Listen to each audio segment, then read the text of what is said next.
Hi, I'm Josh McDonald. And I'm Miranda Materi, and we are Hand Therapy Academy. We like to do everything that is at least research or evidence informed or evidence based, but sometimes that's a little hard to come across finding research, especially if you're not at a big hospital or institution. So let's talk a little bit about how we access research and how we use it so that you guys can do it too. Right. And one thing I would like to say is sometimes we think in the therapy world there should be research for stuff and there isn't, right? So then there's different levels of evidence. So one level is your expert opinion and your expert knowledge. So utilizing that as well can be important. But when you're trying to find evidence, what are you doing and how are you finding it? Yeah, you're right. Sometimes we do a little article review like, oh, what's the best treatment for this? And there's not much out there. So sometimes the research just doesn't exist yet. Honestly, I get most of my research from Journal of Hand Therapy and Journal of Hand Surgery. And for me, that comes because I'm a member of ASHT.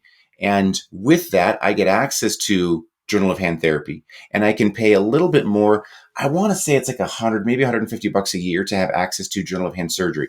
Those two cover, gosh, I would say 75 to 85% of what I do in the clinic. Some of the stuff we do, we look for research for off topics and things. And so that takes a little bit further offline, but those things get us the vast majority of the research I need. That's interesting. Yeah, I do totally different, but finding the articles in a similar way. I always use Google Scholar. Okay.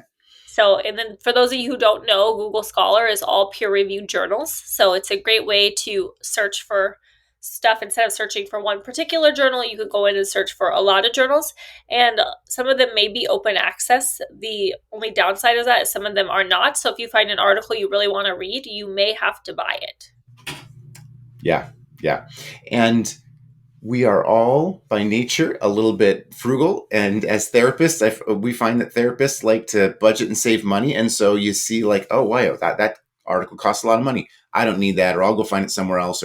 But people put a lot of effort into the journal articles that they write, and there's a lot of time involved. So I understand that there's a cost involved, but if it's something you need, it's part of our professional development, something we should probably be willing to pay for. Yeah, and that's what I tell like if someone from my team wants an article or something, like I have no problem paying for that. I'm just like so happy that they looked it up and want to learn, right? Yeah, absolutely.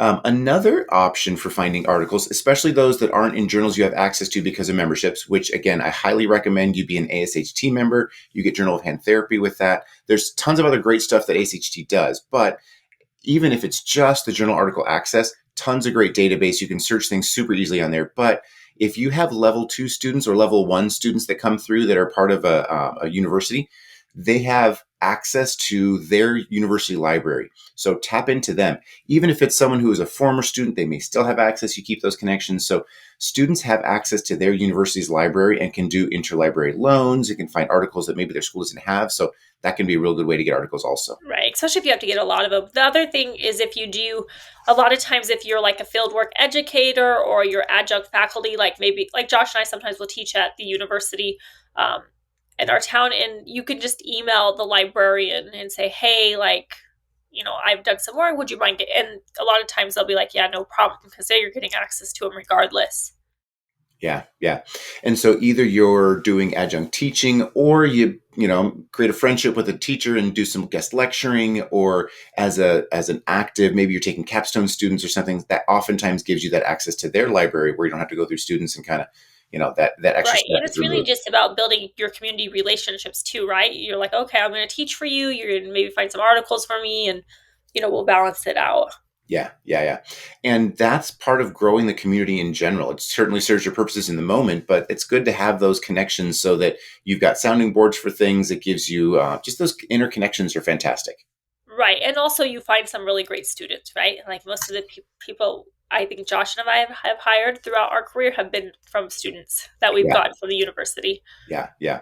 And creating those connections, make sure you get quality students also. If you have any say in the students that are assigned to you, creating a connection at that school, then that clinical coordinator or maybe a professor who knows a clinical coordinator can say like, hey, that's a really good student for this person. Or, yeah, we could send them there, but let's send them a better quality, a higher level student or student who's interested in that field, something like that. Or yeah, or someone that has at least an interest in it, right? Like if I don't know if we've ever gotten a student that's not interested in the hands and kind of just gets placed there, those could be challenging. So making sure that that student's skill set matches your, clinical demands.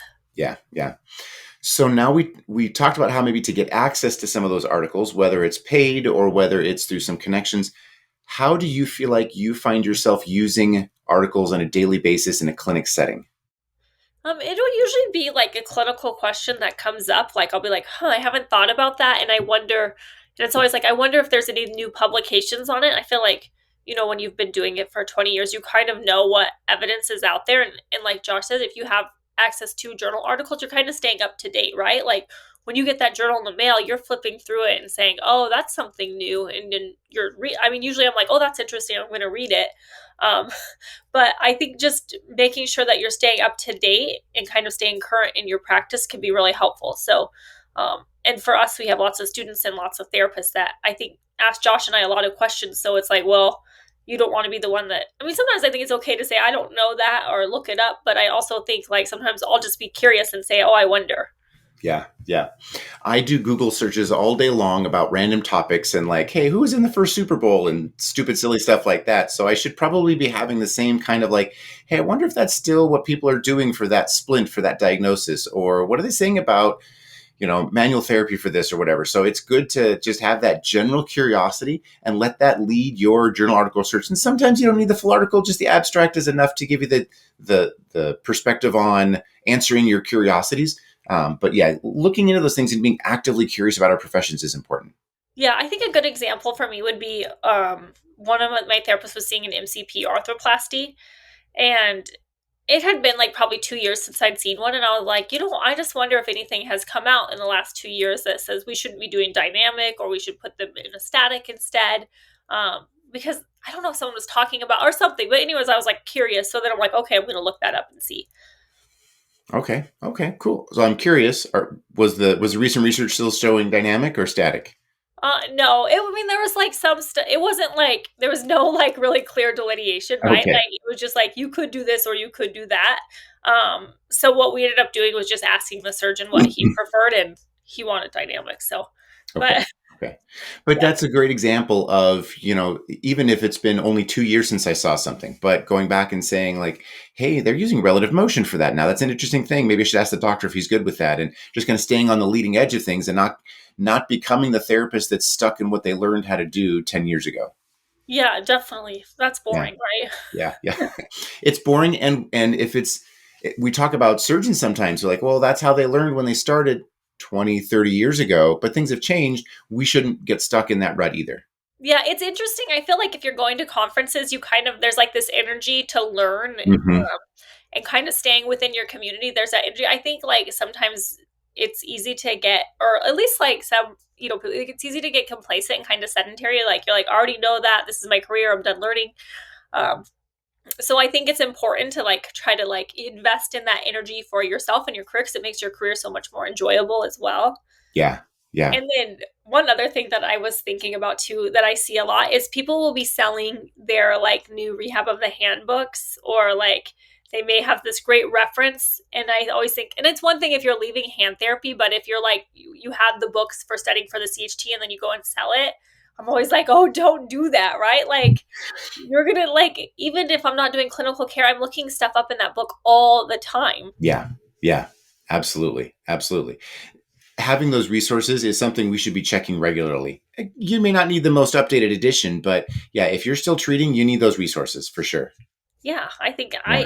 it's so, and you like, even though I've read it a few times, right? Like I've read different chapters a few times, there's stuff you don't remember. Yeah. Yeah. Or there's stuff you missed the first time because you were scanning and skimming, and now it's like, oh, wait, that's interesting. I didn't remember that last time. Or you like learn it superficially and then you learn it like a little bit, more moderate. And then you're like, as you grow in your career, I think you learn it deeper, right? So every Yeah. time you go back and read it, you're having a better understanding and a deeper understanding of the content. Yeah. Yeah. Yeah. All right. So definitely try to include research as much as you can into your practice, into your professional curiosity. We talked about how to find some research. If you have any questions, definitely let us know. Know that we can't ever provide research articles to you. That's outside our license. We don't have the copyright approval to do that. But always go look for articles if you can find them to help inform your practice.